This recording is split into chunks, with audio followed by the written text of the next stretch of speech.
हज़रत अबू हुरैरा रज़ी अल्लाह अन्हु फरमाते हैं कि एक रोज़ मैं रसूल अल्लाह सल्लल्लाहु अलैहि वसल्लम के साथ बाहर निकला, इस तरह से कि मेरा हाथ रसूल अल्लाह सल्लल्लाहु अलैहि वसल्लम के हाथ में था।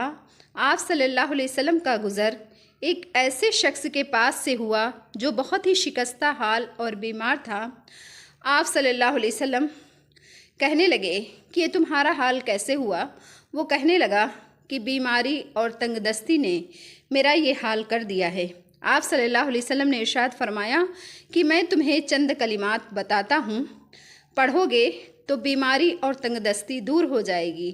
वो कलिमात ये हैं, तवक्कलतु अलल हय्यिल लज़ी ला यमूत, अल्हम्दुलिल्लाहिल्लज़ी लम यत्तखिज़ वलदा। उसके कुछ अरसे के बाद फिर आप सल्लल्लाहु अलैहि वसल्लम उधर तशरीफ़ ले गए तो उसे अच्छे हाल में पाया।